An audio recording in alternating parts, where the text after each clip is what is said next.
قاری محمد طیب قاسمی کے YouTube channel کو سبسکرائب کیجیے اور امن کے پیغام کو پھیلانے میں ہماری مدد کیجیے اور نیچے دیے گئے ہوئے بیل آئیکن کو کلک کریں تاکہ ہر آنے والی نئی ویڈیو آپ کو براہ راست مل سکے۔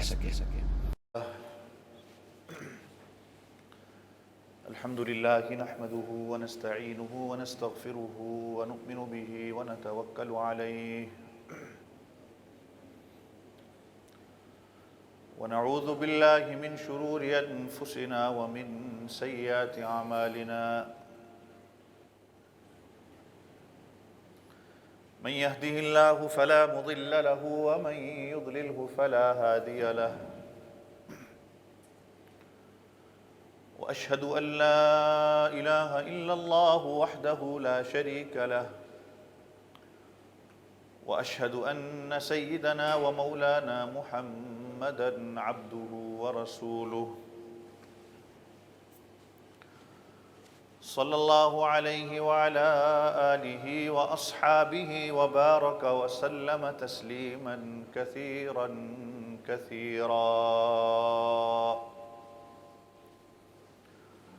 أما بعد فأعوذ بالله من الشيطان الرجيم بسم الله الرحمن الرحيم قد أفلح المؤمنون الذين هم في صلاتهم خاشعون والذين هم عن اللغو معرضون. قال النبي صلى الله عليه وسلم من حسن إسلام المرء تركه ما لا يعنيه. آمنت بالله صدق الله العظيم وصدق رسوله النبي الكريم ونحن على ذلك لمن الشاهدين والشاكرين والحمد لله رب العالمين. ایک مرتبہ سارے ساتھی ذوق و شوق کے ساتھ درود شریف پڑھ لیں.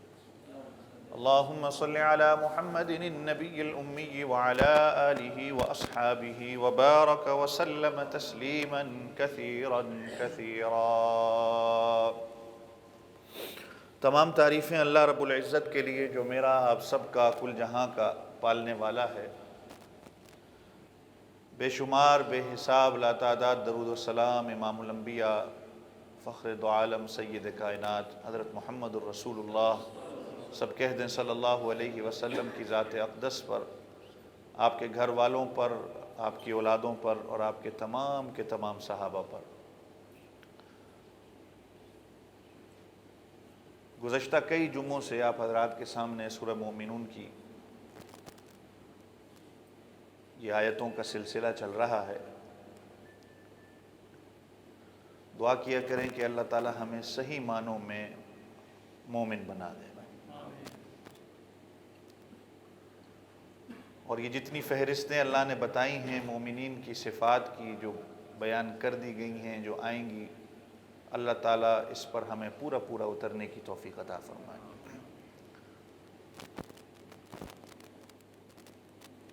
نماز کے حوالے سے بات ہوئی اور پچھلے جمعے والذین هم عن اللغو معرضون جو ساتھی موجود تھے ان کو یاد ہوگا، اس کی مفسرین نے دو ترجمے کیے ہیں اور اس کی تفاسیر اور تفصیل بیان کی ہے. نمبر ایک، پچھلے جمعے آپ حضرات کے سامنے میں نے بیان کیا تھا کہ جب انسان کے ساتھ کوئی بحث و مباحثہ کرتا ہے، کوئی لڑائی کرتا ہے، کوئی گالی گلوچ کرتا ہے، کوئی برا بھلا کہتا ہے، تو بجائے اس کو جواب دینے کے انسان خاموشی اختیار کر لے. من صمت نجا، جو خاموشی اختیار کر گیا وہ نجات پا گیا، کہ بالکل اس کا کوئی جواب نہیں دینا ہے.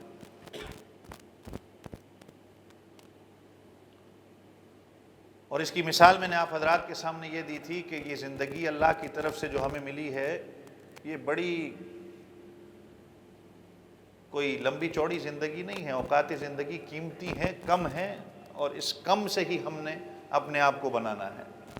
اور میں نے مثال دے کے یوں کہا تھا کہ اگر بادشاہ ایک بندے کو کہے کہ تو نے میرے دربار میں آنا ہے اور یہ وقت ہے تیرے پاس، اس 1 گھنٹے کے اندر میرے دربار میں پہنچنا ہے، میں نے تجھے تحفے تحائف دینے، ہیرے جواہرات دینے، اگر اس وقت کے اندر نہیں پہنچا تو ہیرے جواہرات اور یہ تحائف تجھے نہیں ملیں گے۔ اب وہ بندہ جب راستے میں بادشاہ کو ملنے جائے گا، اس کو راستے میں اگر کوئی گالی گلوچ کرے، کوئی مارے پیٹے، یا تو اس نے اس کو جواب دینا ہے، یا وہ تو اپنی منزل کی طرف جائے گا۔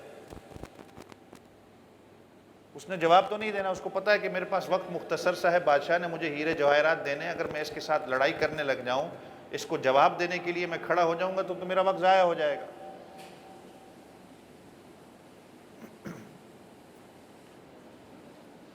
یہی مثال جو ہے کہ جب انسان، میں اور آپ آج کل جو یہ سپورٹس دیکھتے ہیں، میچ دیکھتے ہیں، تو اس کی مثال یہی ہے کہ جب آخری ریس ہو یا کرکٹ ہو یا کچھ بھی ہو، جب آخری 15-20 منٹ رہ جاتے ہیں اور آخری چند جو ہے وہ آخری راؤنڈ کہہ لے، یا جی چند منٹوں کا جب یا میچ رہ جاتا ہے یا کچھ سپورٹس کی ریسنگ رہ جاتی ہے، تو کھلاڑی بھی اپنا پھر پورا کردار کے اندر آتا ہے، اپنی پوری پرفارمنس دیتا ہے، کہ اس کو پتہ ہے کہ اب وقت مختصر ہے، ٹائم کم ہے، میں نے اپنی پوری کارکردگی اس کے اندر دینی ہے، تو وہ اس کے اندر پوری محنت کرتا ہے۔ اس کے اندر پھر وہ جو ہے وہ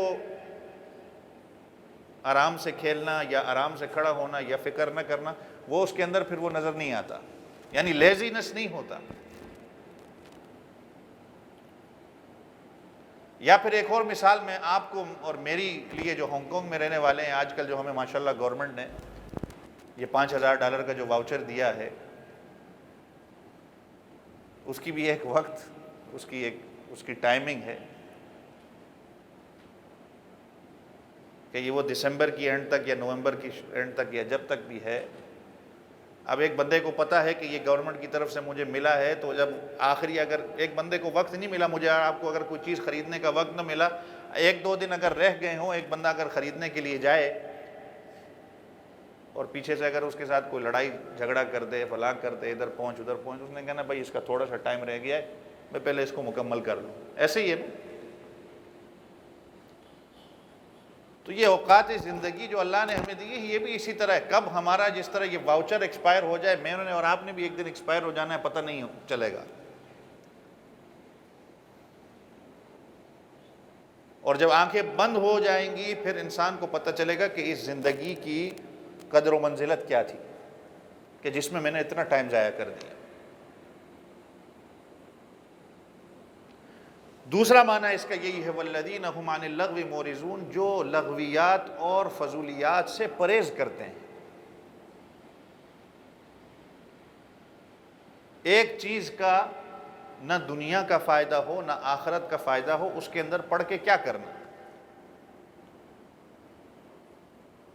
اگر ایک آدمی فضولیات، ایک ہوتا ہے دنیا کا فائدہ کسی چیز کے اندر ہو، میری آپ کے ساتھ کسی بات پر بحث ہوتی ہے یا کوئی پنچایت لگتی ہے یا کچھ بھی، اس کے اندر کوئی دنیا کا فائدہ ہو تو مقصد ہے بات کرنے کا، یا اس کے اندر آخرت کا فائدہ ہو۔ لیکن اگر اس کے اندر نہ دنیا کا فائدہ ہو نہ آخرت کا فائدہ ہو، ایسے ہی فضولیات کے اندر میں لگ کر اس قیمتی وقت کو ضائع کروں، تو اللہ کہتے ہیں کہ یہ پھر مومنین کی صفات میں سے نہیں ہے۔ والذین ھم عن اللغو معرضون، ایک معنی کیا کہ کوئی گالی گلوچ کرے، کوئی لڑائی کرے، وہ اس کا جواب نہیں دیتے، ترکی بترکی جواب نہیں دیتے، خاموشی اختیار کرتے ہیں۔ اور دوسرا معنی یہ کہ یہ لغویات سے، فضولیات سے بچتے ہیں، جس چیز کے اندر فائدہ نہیں ہے میں اس کام کے اندر نہیں پڑتا، نہ دنیا کا نہ آخرت کا۔ اور میں نے اس کی مثال دے کے بھی کہا تھا کہ بعض اوقات ایسے مراحل آ جاتے ہیں ہماری زندگی کے اندر، ہمارے دوست احباب کے اندر جب ہم بیٹھتے ہیں یا ہم اپنے گھروں کے اندر بیٹھتے ہیں، تو ایسی بعض اوقات کوئی بحث چڑھ جاتی ہے، بحث آپس میں ہو جاتی ہے، نہ جس کا دنیا کا فائدہ ہو نہ جس کا آخرت کا فائدہ ہو۔ اور یہ والذین ھم عن اللغو معرضون، فضولیات، اس کے اندر علماء نے لکھا ہے گانا بجانا، فلمیں، ڈرامے، مذاق اور یہ گپ شپ کی محفلیں، یہ سب اسی کے اندر آتا ہے۔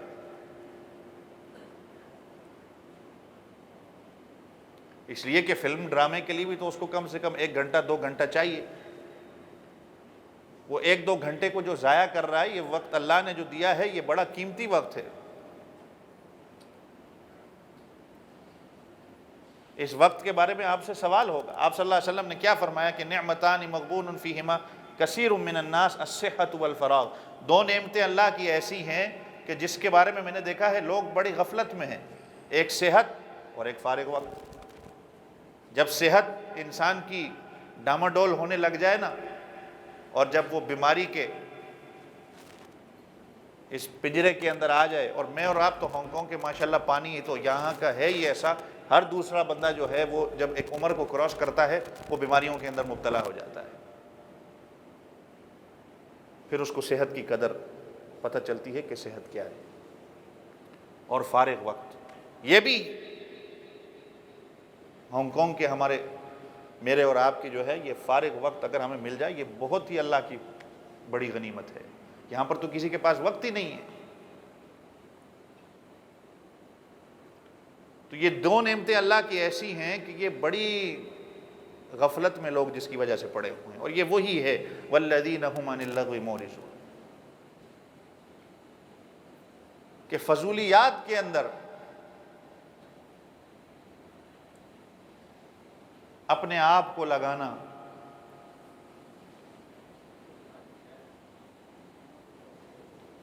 تو قیامت والے دن اس کو پتہ چلے گا، بلکہ آنکھیں بند ہونے کے بعد ہی اس کو پتہ چلے گا کہ میں نے اپنا کتنا وقت ضائع کیا ہے.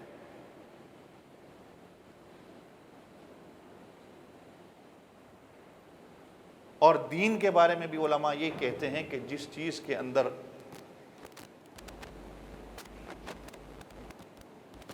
کوئی فائدہ نہ ہو اس کے اندر پڑھ کے اپنے ٹائم کو ضائع کرنا. حضرت مفتی تقی صاحب دامت برکاتہم، اللہ تعالیٰ ان کی عمر میں برکت عطا فرمائے، وہ لکھتے ہیں کہ ایک دفعہ رات کو مجھے 2 بجے کسی نے فون کیا.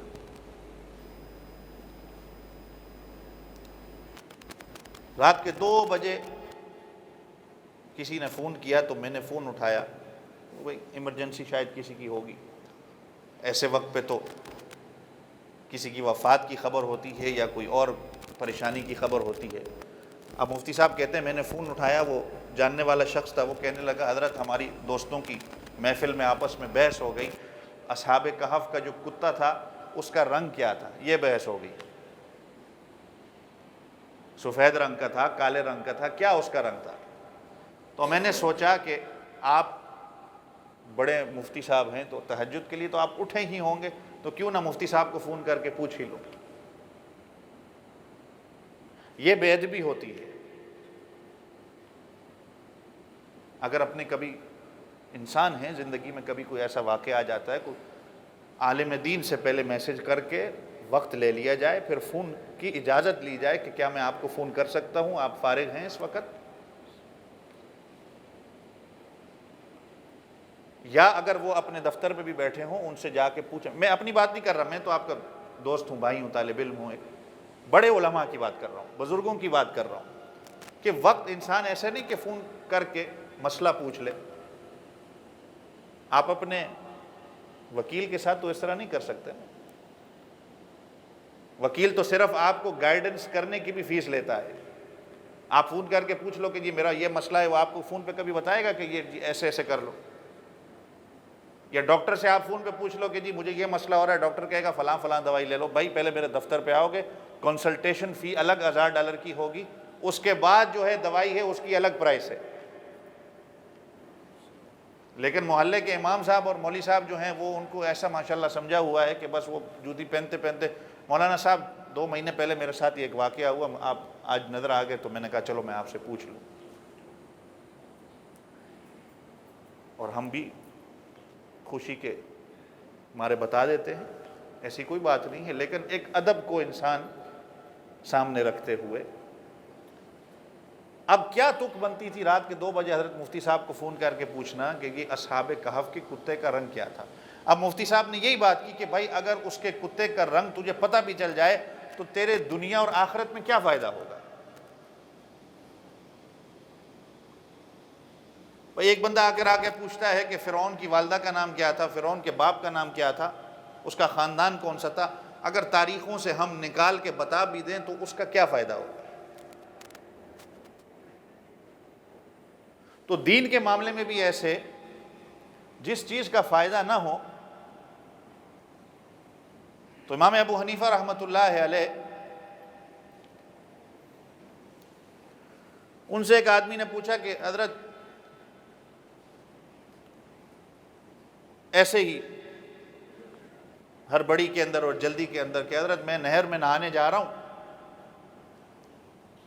اور جیسے آپ کہیں کہ حضرت میں بیچ پہ نہانے کے لیے جا رہا ہوں، تو وہاں پر اب اس زمانے میں تو آج کی طرح سسٹم نہیں ہوا کرتے تھے، جیسے آج لاکر سسٹم ہے، یہ سب ہے، کپڑے رکھ کے انسان نہر کی طرف نہانے جائے. تو اس نے کہا کہ امام صاحب میں نہر کی طرف نہانے جا رہا ہوں، اب نہانے کے لیے میں نے یہ پوچھنا ہے کہ اگر میں نہر کی اندر اترتا ہوں تو میرا منہ مشرق کی طرف ہو یا مغرب کی طرف ہو؟ اب شریعت نے جب پابند تمہیں کیا ہی نہیں ہے تو خواہ کے سوال کر کے اپنے آپ کو مشکل میں کیوں ڈالتے ہو، کہ جس طرح حضرت موسیٰ علیہ السلام کی قوم نے سوال کر کر کے اپنے آپ کو مشکل میں ڈال دیا. شریعت کی طرف سے جب ایک حکم آ جاتا ہے تو وہ حکم اللہ کا ماننا ہے. یہ کئی جو میں پہلے میں آپ حضرات کے سامنے بیان کر چکا ہوں، اس میں پھر چوں چراغ اور اپنی عقل اور اپنے سوال کو دوڑانا، یہ پھر انسانیت نہیں ہے، یہ پھر میری مومن ہونے کی دلیل نہیں ہے کہ میں اس پہ سوال کروں. تو اللہ نے جب کسی چیز کے اندر قید نہیں ڈالی، اللہ کا حکم جو ہے اس پہ عمل کرو. انسان کی زندگی آسان ہے، اپنے لیے مشکلات پیدا کرنا. تو امام ابو حنیفہ رحمۃ اللہ علیہ نے کہا بھائی نہ مشرق کی طرف تو منہ کر نہ مغرب کی طرف، تو اپنے کپڑے کی طرف دیکھ، جہاں تو نے اپنے کپڑے اتارے، تیرا منہ اگر مشرق کی طرف ہو تو دیکھ کہیں تیرے کپڑے کوئی اٹھا کے نہ بھاگ جائے، تو واپس تو کیسے جائے گا؟ پھر تیرا دھیان تیرے کپڑوں کی طرف ہونا چاہیے. اللہ نے جب قید نہیں لگائی تو پھر میں پوچھوں کہ مشرق کی طرف منہ کروں یا میں مغرب کی طرف منہ کروں، میں کیا کروں؟ حضرت، میں نے شاید یہ پہلے بھی ایک دفعہ آپ حضرات کے سامنے واقعہ بیان کیا ہوگا، حضرت مرزا مظہر جانے جانا شہید رحمۃ اللہ علیہ، بہت بڑے اولیاء اللہ میں سے گزرے ہیں دلی کے. یہ سلسلہ تصوف کے بہت بڑے بزرگ ہیں. ان کے پاس دو بندے آگے اصلاحی تعلق قائم کرنے کے لیے، بیعت کرنے کے لیے، اور آئے بھی کہاں؟ بلخ، جو آج کل افغانستان کا شہر ہے. اس زمانے میں تو یہ ترکستان یا جو بھی کہا جاتا تھا اس کو. تو بلخ سے دو بندے حضرت کے پاس آئے اصلاحی تعلق قائم کرنے کے لیے، حضرت کے ساتھ بیعت کرنے کے لیے، تصوف میں جو ہے وہ منسلک ہونے کے لیے، ان کے ساتھ نسبت قائم کرنے کے لیے، جو بزرگوں کا ایک سلسلہ ہے. اب انہوں نے حضرت کو دیکھا نہیں ہوا تھا. اب جب حضرت کے علاقے میں پہنچے، حضرت کی مسجد میں پہنچے، یہ بڑی توجہ سے سننے کی بات ہے. اب پرانی جو مسجدیں ہوا کرتی تھیں، وہ وضو خانے، آپ حضرات نے اپنے شاید گاؤں میں بھی دیکھا ہوگا کہ وہ حوض بنا ہوتا ہے. آج کل کی طرح وضو خانے نہیں ہوتے. اگر یہ ترکی کی مسجدوں میں چلے جائیں، ازبیکستان کی مسجدوں میں چلے جائیں، جہاں 2019 میں ہمارا بھی جانا ہوا، مسجدوں کے اندر ایسے وضو خانے نہیں ہوتے، ایک حوض ہوتا ہے بڑا سا. بنگلہ دیش میں بھی ایک تالاب سا ہوتا ہے، اسی طرح کا سسٹم ہوتا ہے، اسی میں سب بیٹھ کے وضو کرتے ہیں. پاکستان میں بھی بعض مسجدوں کے اندر ایسا سلسلہ ہے. تو وہ حوض تھا حضرت کی مسجد میں، دلی میں جو ان کی مسجد تھی. اب یہ دو طالب علم جو بلخ سے آئے تھے، انہوں نے حضرت کو دیکھا نہیں ہوا تھا. اب نماز کا وقت ہوا تو حضرت بھی وضو کرنے بیٹھ گئے، یہ دو طالب علم بھی وضو کرنے بیٹھ گئے. اب وہ طالب علم آپس میں بات کرنے جب لگے تو وہ ایک نے دوسرے سے کہا کہ یہ جو حوض ہے نا وضو کا، یہ چھوٹا ہے، اور ہمارے بلخ کی جو مسجد ہے اس کا حوض بڑا ہے.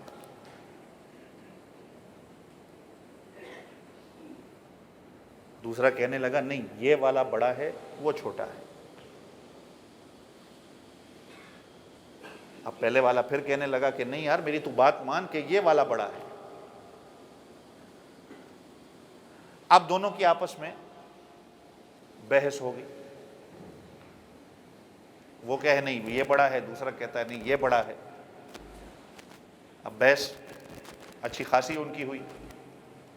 اب ان کو پتہ نہیں ہے کہ وضو جو کر رہے ہیں یہی حضرت مرزا مظہر جانے جانا شہید رحمۃ اللہ علیہ. خیر نماز کا وقت ہوا، نماز پڑھی. نماز کے بعد اب وہ حضرت کے پاس آئے. السلام علیکم. وعلیکم السلام. ہوا بھائی کیسے آنا ہوا، کہاں سے آنا ہوا؟ بھائی بلخ سے آئے ہیں، اصلاحی تعلق قائم کرنے کے لیے آئے ہیں، آپ سے بیعت کرنے کے لیے آئے ہیں. تو اب حضرت نے پوچھا کہ پہلے یہ بتاؤ کہ یہ طے ہو گیا کہ کہاں کا حوض بڑا ہے؟ پہلے یہ بتاؤ طے ہو گیا ہے کہ حوض کہاں کا بڑا ہے؟ اب دونوں شرمندہ سے ہوئے کہ بھئی حضرت نے تو ہماری ساری باتیں سن لی، لیکن اللہ والے پھر اللہ والے ہوتے ہیں، عالم عالم ہوتے ہیں، بزرگ بزرگ ہوتے ہیں، ان کی ایک الگ شان ہوتی ہے، وہ میری اور آپ کی طرح نہیں ہوتے. انہوں نے کہا کہ پھر میں اصلاحی تعلق بھی تم سے قائم نہیں کرتا جب تک اپنے علاقے بلخ واپس جاؤ، پہلے اس حوض کو ناپو اور جا کے وہاں پر اس کو جا کے ناپو، اس کا بھی ناپ لو اور اس کا بھی ناپ لو، اس کے بعد آ کے مجھے اس کا ناپ بتاؤ، پھر میں آپ کے ساتھ تعلق قائم کروں گا اصلاحی. اب اس زمانے کا سفر آج اگر مجھے کوئی ملنے آ جائے پاکستان انڈیا سے اور اگر میں اس کو کہوں ایسی کوئی بات سن لوں، میں کہوں واپس جا اپنے ملک. آج تو پھر جہاز ہیں، آسانی ہے، لیکن اس زمانے کا سفر. لیکن حضرت نے پھر ساتھ ان کو ایک بات کی جو بڑی میری اور آپ کی آپ کے لیے بڑی قیمتی ہے. حضرت نے کہا اب میں تمہارے ساتھ اصلاحی تعلق قائم اس لیے نہیں کرتا کہ نمبر ایک میں نے یہ نوٹ کیا ہے، بزرگ پھر اللہ والے، ان کی زندگی کا ایک ایک لمحہ اللہ اور اس کے رسول کی زندگی کے مطابق گزرتا ہے. بس ساتھی آگے آ جائیں، یہ راستہ دیکھیں کتنا خالی ہے، آگے آگے بیٹھ جائیں، آگے آ جائیں، آگے آ جائیں.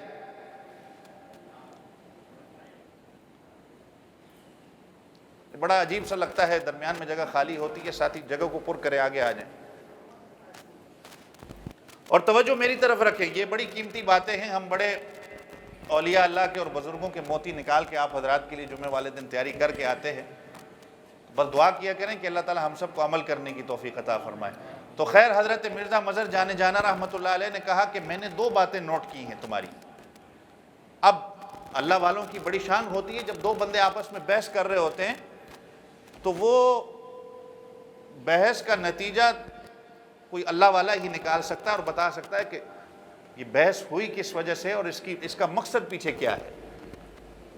تو حضرت مرزا مظہر جانے جانا رحمۃ اللہ علیہ نے کہا کہ میں نے 2 باتیں اس کے اندر نوٹ کی ہیں.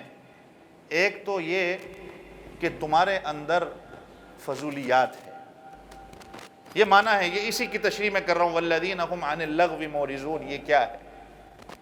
ایک تو یہ ایک میں نے نتیجہ تمہاری اس گفتگو کا نکالا ہے کہ تمہارے اندر فضولیات ہیں، تم فضولیات کے اندر بحث کرتے ہو. اب اس کے اندر دین کا اور دنیا کا اور آخرت کا کیا فائدہ ہے کہ ایک آدمی بیٹھ کے کہے کہ یہاں کا حوض بڑا ہے یا وہاں بلخ کا حوض بڑا ہے.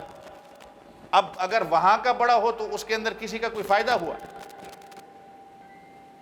یا اس دلی کی مسجد کا اگر حوض بڑا ہے، وضو خانہ بڑا ہے، تو اس بحث کے اندر کیا فائدہ ہوا؟ تو حضرت نے کہا میں نے ایک بات یہ نوٹ کی ہے کہ تمہارے اندر فضولیات، تم فضولیات کے پیچھے پڑے ہو.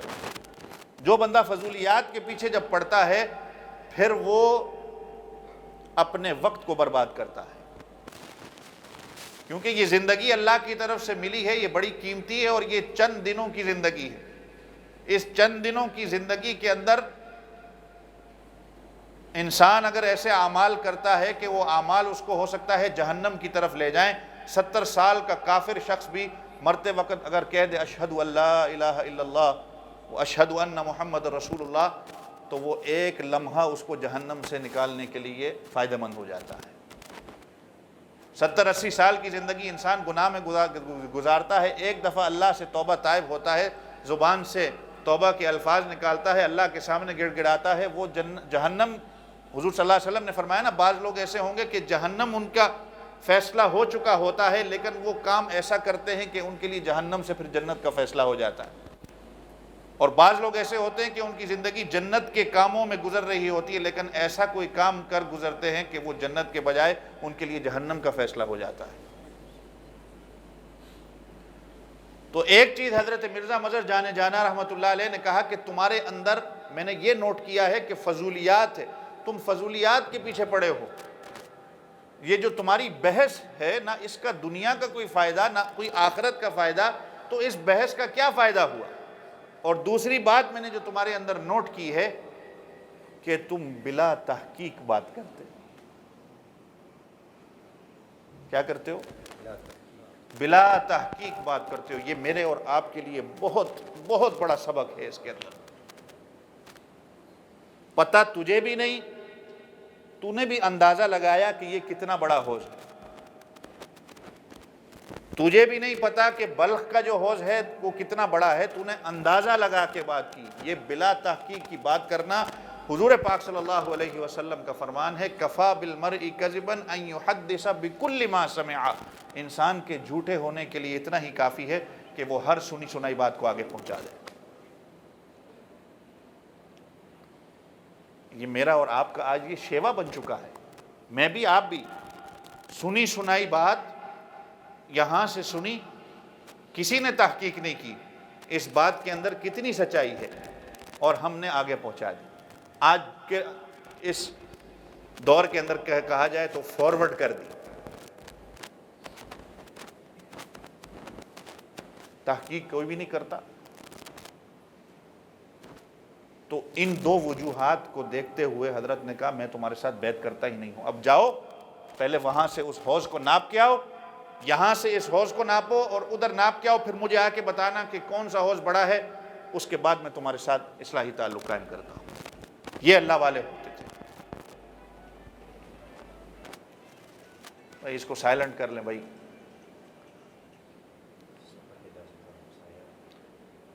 تو والذین هم عن اللغو معرضون کا یہی معنی ہے کہ وہ فضولیات سے بچتے ہیں۔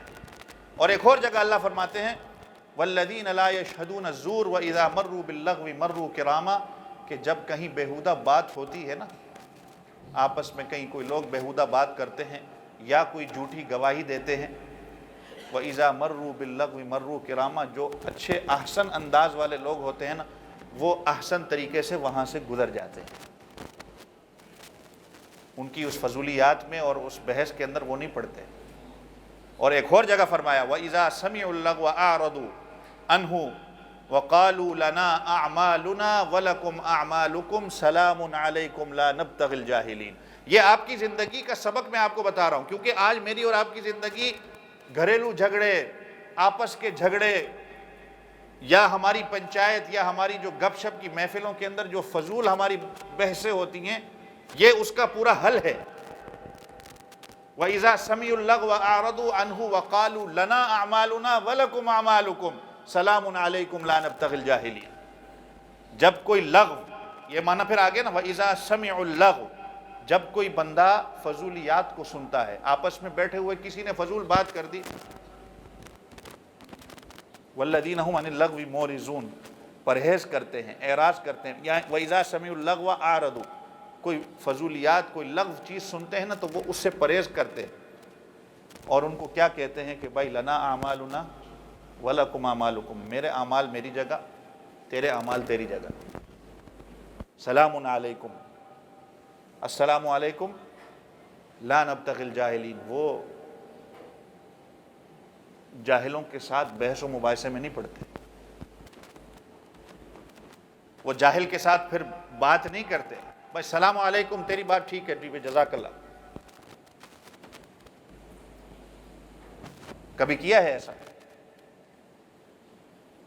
کہیں اگر ایسا موقع آ جائے نا، زندگی ہے، السلام علیکم، بس ٹھیک ہے، آپ اپنی جگہ ٹھیک ہیں، آپ کوئی فرض ہے میں اپنی دلیل جو ہے آپ پر میں تھوپوں، آپ میری دلیل کو مانو، نہیں ماننا تو بس بات ختم، سلام علیکم۔ ہاں اب اگر اس کو آپ جاہل کہیں گے وہ تو پھر ایک الگ مسئلہ ہے، بات ذرا زیادہ بگڑ جائے گی، لیکن امام شافعی رحمۃ اللہ علیہ کیا کہتے ہیں، جب بھی میں نے کسی عالم دین کے ساتھ بحث کی کسی عقل والے عالم دین کے ساتھ جب بھی میں نے اپنی زندگی میں بحث کی، میں عالم دین سے بحث کے اندر اس دلیل دے کر میں ان سے جیت گیا ہوں، لیکن جب بھی میں نے کسی بیوقوف آدمی سے بحث کی، میں ہمیشہ اس بیوقوف آدمی سے بحث میں ہار گیا ہوں، اس لیے کہ بیوقوف کے ساتھ بحث کرنا تو آپ خود سب سے بڑے بیوقوف بن جائیں گے۔ آپ کو لوگ یہ کہیں گے کہ بھئی ایک بندہ تو ہے ہی بیوقوف اور جاہل، تو اس کے ساتھ لڑ رہا تھا تو اس سے بھی بڑا بیوقوف ہے۔ یہ زبان، اس لیے تو نبی پاک صلی اللہ علیہ وسلم نے فرمایا کہ یہ جو زبان کا، یہ جو گارنٹی زبان کی جو مجھے دے دے، اس کے لیے میں اللہ سے جنت کی گارنٹی دیتا ہوں۔ کتنی بڑی بات ہے۔ صحابی رسول کو حضور پاک صلی اللہ علیہ وسلم نصیحت کر رہے ہیں تو آپ صلی اللہ علیہ وسلم نے 3 باتیں کی۔ املک علیک لسانک ولیسعک بیتک، 3 چیزیں آپ صلی اللہ علیہ وسلم نے فرمائی۔ صحابی رسول نے کہا اللہ کے رسول مجھے نصیحت کر دیں۔ آپ صلی اللہ علیہ وسلم نے 3 نصیحتیں کی۔ ایک، اپنی زبان کی حفاظت کر۔ نمبر 2، اپنے گھر کے اندر رہ، جب فتنے فساد بہت زیادہ ہو جائیں تو کہیں اگر تو باہر جائے گا تو بھی فتنے کے اندر مبتلا ہو جائے گا۔ اور نمبر 3، اپنے گناہوں کی گڑ گڑا کے اللہ سے معافی مانگ۔ حضرت والد صاحب کئی دفعہ آپ حضرات کے سامنے کہتے ہیں نا، یہ بڑی ایک ان کی حکمت والی بات ہے، بڑی پیاری بات ہے کہ زبان، دل، یہ سارے جسم کے اعضاء جو اللہ نے بنائے ہیں، اس میں زبان کو ایسا قیمتی اللہ نے بنایا ہے، جو قیمتی چیز ہوتی ہے نا اس کے گارڈ بھی ہوتے ہیں۔ پیسہ، سونا جو ہے وہ بینکوں میں جہاں رکھا جاتا ہے اس کے کتنے کتنے گارڈ ہوتے ہیں۔ تو حضرت والد صاحب کے کئی بیانوں میں آپ نے سنا ہوگا، یہ مثال دے کے کہتے ہیں کہ زبان کو بھی اللہ نے ایسی جگہ رکھ کے اس کے اوپر 32 دانت جو اللہ نے دیے، یہ بھی اس کے سیکیورٹی گارڈ ہیں، تاکہ زبان اگر پھسلے، ایک طرف سے پھسلے تو سائیڈ کے دانت اس کو روک لیں، دوسری طرف سے پھسلے پھر سائیڈ کے آگے سے پھسلے تو اس کو فرنٹ کے دانت جو ہیں وہ روک لیں، اور یہاں تک نہیں۔ پھر حضرت والد صاحب کہتے ہیں کہ اللہ نے پھر آگے تمہیں یہ 2 ہونٹ دیے ہیں، یہ گیٹ بنا دیا ہے،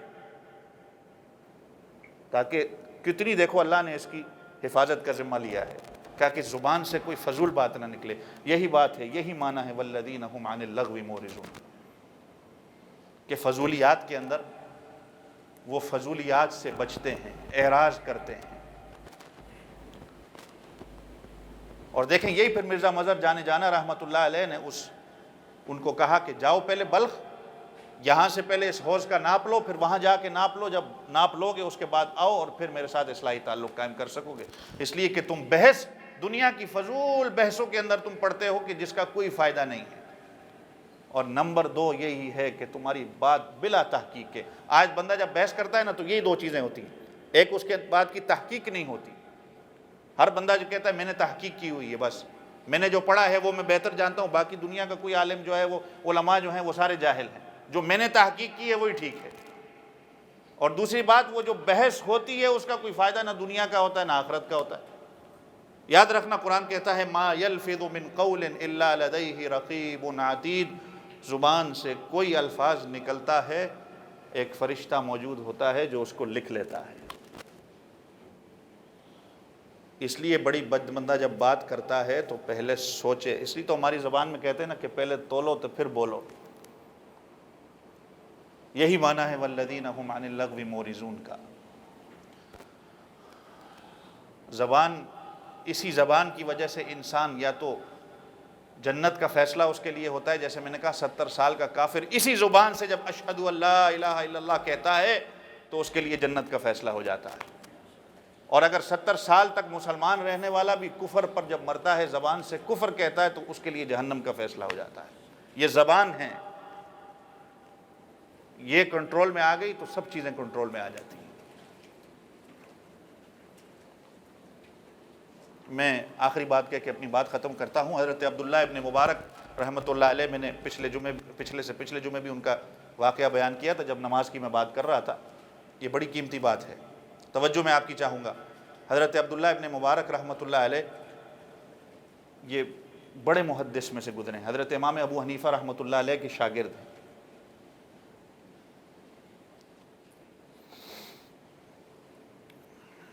فرماتے ہیں کہ میں ایک دفعہ حج سے واپس آ رہا تھا، اس زمانے کا سفر آپ کو پتہ ہے کیسے ہوا کرتا تھا، جیسے ابھی میں یہ بلخ کی اور دلی کی مثال دے رہا تھا۔ تو حضرت عبداللہ ابن مبارک رحمۃ اللہ علیہ کہتے ہیں میں حج سے واپس آ رہا تھا تو صحرا میں ایک بوڑھی عورت کو میں نے دیکھا جو صحرا میں اکیلی ہے. توجہ ہے؟ تو حضرت عبداللہ ابن مبارک رحمۃ اللہ علیہ کہتے ہیں میں گیا کہ پوچھوں کہ بھائی اس صحرا کے اندر، ڈیزرٹ کے اندر، نہ کوئی آگے نہ کوئی پیچھے. تو کہتے ہیں میں بوڑھی عورت کے پاس گیا، میں نے کہا السلام علیکم ورحمۃ اللہ وبرکاتہ. اس بوڑھی عورت نے قرآن کی تلاوت پڑھ کے کہا سلام قولا من رب الرحیم. سورہ یاسین کی آیت ہے. حضرت عبداللہ ابن مبارک رحمۃ اللہ علیہ کہتے ہیں میں نے پوچھا کہ یہاں پر کیسے، کوئی صحرا میں کوئی بھی نہیں ہے، آپ اکیلی. تو اس بوڑھی عورت نے جواب دیا من یضلل اللہ فلا ہادی لہ، جس کا ترجمہ یہی ہے کہ جو بھٹک جائے پھر اللہ کے سوا اس کو راستہ کوئی نہیں دکھا سکتا. تو حضرت عبداللہ ابن مبارک رحمۃ اللہ علیہ سمجھ گئے کہ یہ اپنے قافلے سے بچھڑ کے بھٹک گئی ہے. پھر حضرت عبداللہ ابن مبارک رحمۃ اللہ علیہ نے پوچھا کہ تمہارا کھانا پینا کچھ نظر نہیں آ رہا، اتنے یہ کھانا پینا. پھر اس نے کہا والذی هو یطعمنی ویسقین، وہی مجھے کھلاتا ہے، وہی مجھے پلاتا ہے. اب حضرت عبداللہ ابن مبارک حیران ہوئے کہ کھانا پینا نہیں پوچھا، کتنے دن ہو گئے یہاں پر؟ اس نے کہا ثلاث لیال سویہ، 3 راتیں مکمل ہو گئی. پھر حضرت عبداللہ ابن مبارک نے پوچھا کہ بھائی جانا کہاں سے آ رہی ہو، جانا کس طرف ہے؟ پھر کہتی ہے سبحان الذی اسریٰ بعبدہ لیلا من المسجد الحرام الی المسجد الاقصی. حضرت عبداللہ ابن مبارک کہتے ہیں میں سمجھ گیا یہ بھی حج سے آ رہی ہے اور اس کا اگلا سفر جو ہے ملک شام کی طرف ہے. پھر پوچھا کہ 3 دن گزر گئے، نہ پانی ہے نہ کھانا ہے، نماز کیسے پڑھتی ہو؟ تو پھر قرآن کی آیت پڑھ کے کہا فَإِن لَّمْ تَجِدُوا مَاءً فَتَيَمَّمُوا صَعِيدًا طَيِّبًا. قرآن کہتا ہے کہ جب تمہیں پانی نہ ملے تو پھر پاک مٹی سے تیمم کر لو. حضرت عبداللہ ابن مبارک حیران ہوئے کہ میں جو بات کرتا ہوں یہ قرآن سے جواب دیتی. تو میں نے کہا کہ میری طرح عام بندوں کی طرح کیوں نہیں بات کرتی؟ تو یہ آیت جو میں نے آپ حضرات کے سامنے پڑھی نا، ما یلفظ من قول الا لدیہ رقیب عتید، کہ انسان منہ سے کچھ الفاظ نکالتا ہے، الفاظ نکلتے ہیں تو ایک فرشتہ نگہبان ہوتا ہے جو ان الفاظوں کو لکھ لیتا ہے. پھر عبداللہ ابن مبارک کے پاس کھانا تھا، آپ نے کھانا پیش کیا کہ یہ کھانا کھا لو. تو اس نے پھر آیت کریمہ پڑھی اتم الصیام الی اللیل، کہ روزے جو ہیں وہ رات تک رکھنے ہوتے ہیں. تو پھر حضرت نے کہا عبداللہ ابن مبارک نے کہ رمضان کا مہینہ تو نہیں چل رہا، یہ روزہ. تو پھر قرآن کی آیت پڑھی ومن تطوع خیرا فإن اللہ شاکر علیم، کہ جو خوشی کے ساتھ نفلی روزہ رکھ لے تو اللہ تعالیٰ قدردان ہے، اللہ تعالیٰ اس کو جانتا ہے. تو پھر میں نے کہا کہ سفر پہ روزہ، تو نفلی روزہ بھی سفر میں جو ہے انسان کے لیے ضروری نہیں ہے. پھر قرآن کی آیت پڑھی وَإِن تَصُومُوا خَيْرٌ لَكُمْ إِن كُنتُمْ تَعْلَمُونَ، اگر تم روزہ رکھ لو تو تمہارے لیے بہتر ہے اگر تم اس کے ثواب کو جانتے. حضرت عبداللہ ابن مبارک رحمۃ اللہ علیہ نے پھر پوچھا کہ تمہارا قبیلہ کون سا ہے؟ یہ بات جو میں سمجھانا چاہ رہا ہوں آپ کو، قبیلہ تمہارا کون سا ہے؟ آیت کریمہ پڑھی وَلَا تَقْفُ مَا لَيْسَ لَكَ بِهِ عِلْمٌ، اس چیز کے پیچھے مت جاؤ جس کا تمہیں علم نہ ہو. میرے قبیلے کو جان کے کیا کرنا ہے؟ دل کے اندر وہ چیز کیوں لاتے ہو جس کا تمہیں علم نہ ہو، تمہیں فائدہ نہ ہو. اب میں اور آپ بھی اپنی زندگی گزارتے ہیں، ہم خواہ مخواہ اگر کسی کو پوچھیں فلاں بندے نے کیا کیا، اس کے ساتھ کیا ہوا، جب آپ تک بات پہنچی ہی نہیں، آپ خود خواہ مخواہ اس بات کو، اس کی ٹوہ میں کیوں آپ لگے رہتے ہیں؟ بھائی اپنے اعمال کو بندہ درست کرے. تو حضرت عبداللہ ابن مبارک نے پھر معافی مانگی اس عورت سے. پھر قرآن کی آیت پڑھی لا تثریب علیکم الیوم یغفر، کہ آج آپ پر کوئی ملامت نہیں ہوگی، اللہ نے آپ کو بخش دیا. اچھا، پھر عبداللہ ابن مبارک رحمۃ اللہ علیہ نے کہا کہ ٹھیک ہے میرے پاس سواری ہے، آپ اس طرح کرو، آپ میری سواری پہ بیٹھ جاؤ، اگر آپ چاہتی ہو تو میں آپ کے قبیلے تک آپ کو لے جاؤں گا، آپ جانا چاہیں گی؟ تو قرآن کی آیت پڑھی وما تفعلوا من خیر یعلمہ اللہ، جو بندہ نیکی کرتا ہے تو اللہ اس نیکی کو جانتا ہے.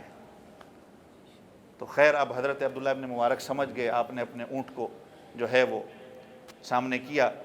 اب اونٹ پہ بیٹھنے کے لیے جب وہ عورت آگے ہوئی تو پھر آیت کریمہ پڑھی کہ کل للمؤمنین یغضوا من ابصارہم، کہ اللہ کہتے ہیں کہ مومن مردوں سے کہیں کہ اپنی نگاہوں کو نیچے رکھیں۔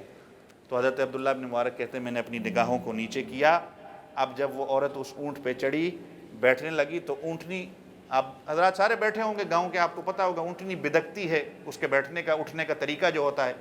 اب جب وہ اونٹنی تھوڑی سی بدکی وہ عورت گر گئی، اس کے کپڑے کہیں تھوڑے سے پھٹ گئے، تو پھر اس نے قرآن کی آیت پڑھی وما اصابکم من مصیبت فبما کسبت ایدیکم ویعفو عن کثیر، یہ جو بھی تو مصیبتیں تمہیں آتی ہیں نا یہ تمہارے اپنے ہاتھوں کی کمائی کی وجہ سے ہے۔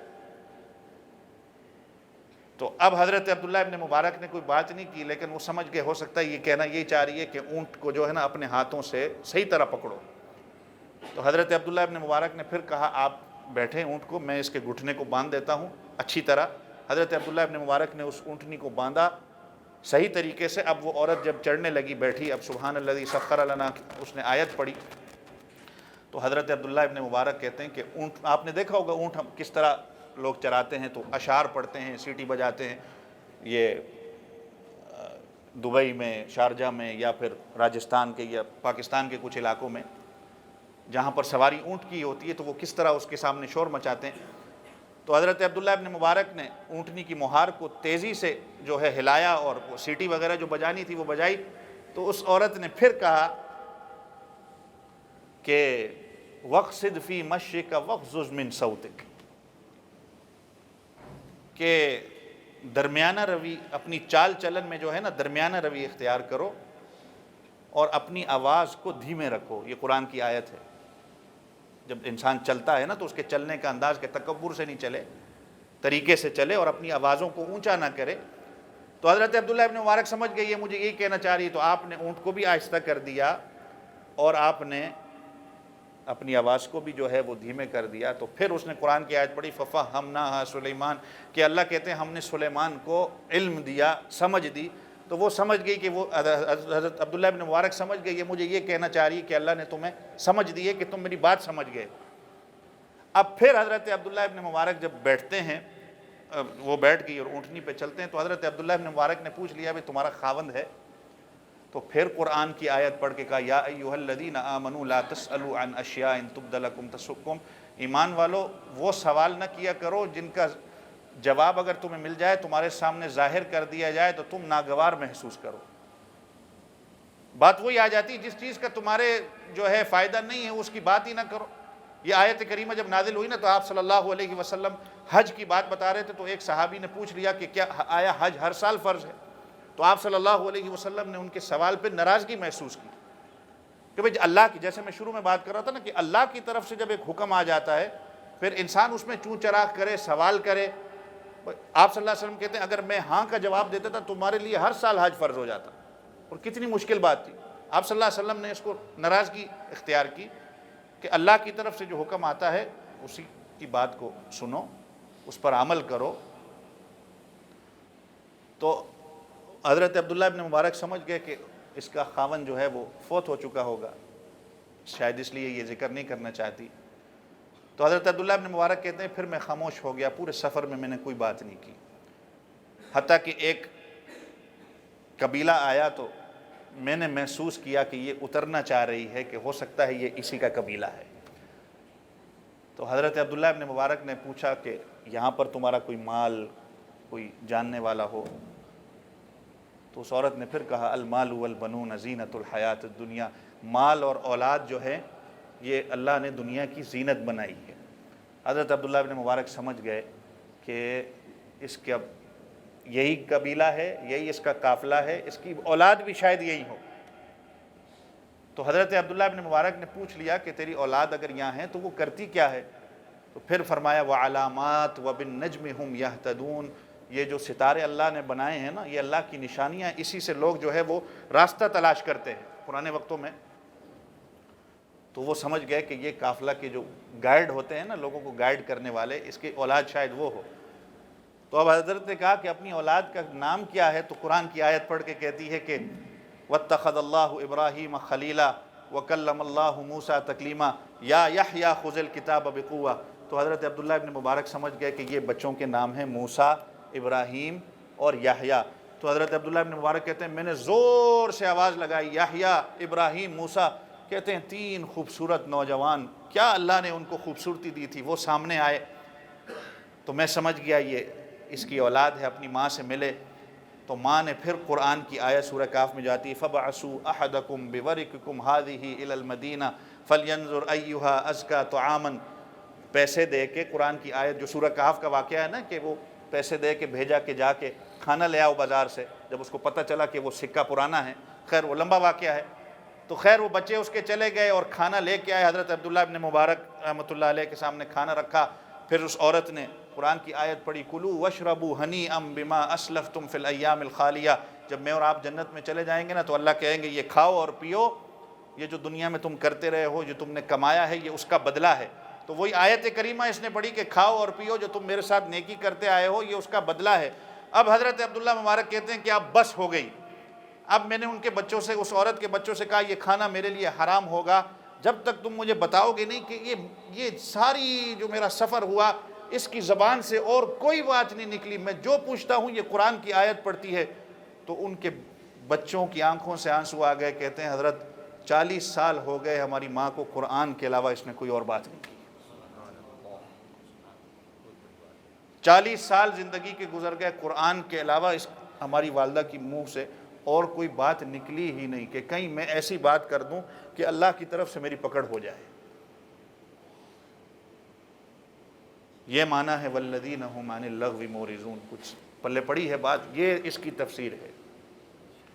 حضور پاک صلی اللہ علیہ وسلم نے یہی فرمایا کہ یہ زبان کی جو گارنٹی اسی کو کہا جاتا ہے، اور حدیث پاک میں آتا ہے من حسن، میں نے شروع میں جو حدیث پڑھی من حسن اسلام المرء ترکہ ما لا یعنی، حضرت امام ابو حنیفہ رحمۃ اللہ علیہ کو 5 لاکھ حدیثیں زبانی آتی، 5 لاکھ حدیثوں میں سے انہوں نے 5 حدیثیں اپنے بیٹے کو نصیحت کی کہ یہ 5 لاکھ حدیثوں کا نچوڑ میں تجھے 5 حدیثوں میں دے رہا ہوں، اس میں ایک یہ حدیث ہے کہ من حسن اسلام المرء ترکہ ما لا یعنی، کہ انسان کی اسلام کی خوبصورتی ہی یہی ہے کہ وہ لا یعنی چیزوں کو چھوڑ دے،